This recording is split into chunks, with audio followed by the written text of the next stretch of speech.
Assalamualaikum warahmatullahi wabarakatuh. Saya Amani Nabilah dengan NIM 23150500135 yang pada kesempatan kali ini akan menjelaskan tentang konsep pendidikan dalam Quran Surah An-Nahl ayat 125 sampai dengan 128. Yang bunyi ayatnya adalah A'udzu billahi minasyaitonir rajim.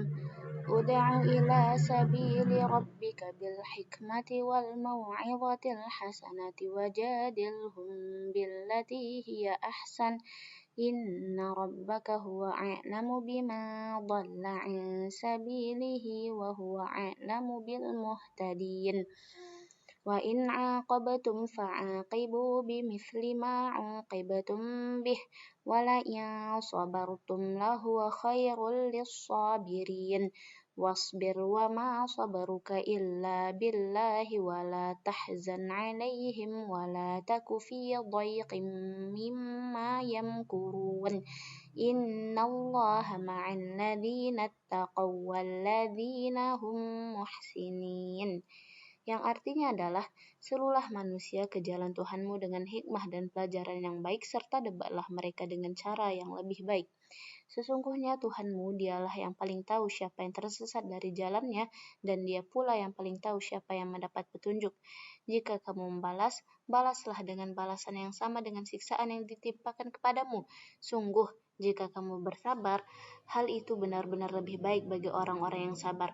Bersabarlah, dan kesabaranmu itu semata-mata dengan pertolongan Allah. Janganlah bersedih terhadap kekufuran mereka, dan jangan pula bersempit dada terhadap tipu daya yang mereka rencanakan.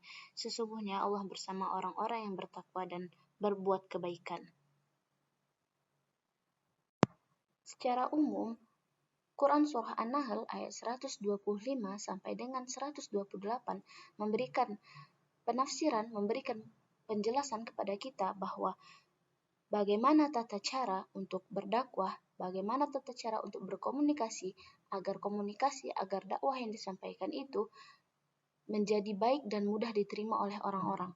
Nah, di sana juga ada penjelasan tentang bagaimana caranya meregulasi emosi agar tetap sabar, dan juga disebutkan tata cara agar jangan bersedih dan jangan takut, serta untuk tetap bertakwa dan berbuat ihsan.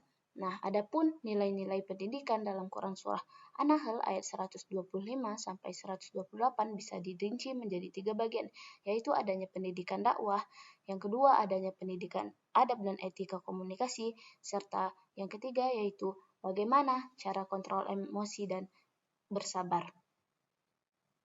Nah, nilai pendidikan yang pertama yaitu pendidikan dakwah, yang mana konsep dakwah itu dapat dirinci menjadi 3, yaitu bil hikmah, dengan menyampaikan dakwah dengan kebijaksanaan, ilmu pengetahuan yang mendalam agar pesan tersampaikan tepat sasaran.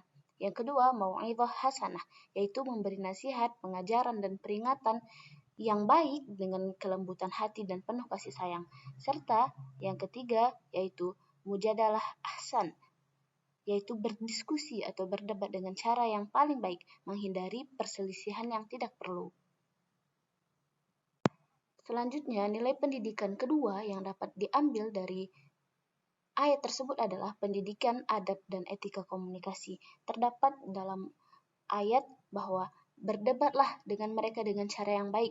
Nah, di sini kita diberikan adab dan etika untuk komunikasi, bahwa jika terdapat perselisihan dalam suatu diskusi atau ketika kita menyampaikan dakwah, maka jika ada yang harus berbeda, harus diperdebatkan, maka perdebatkanlah dengan cara yang baik.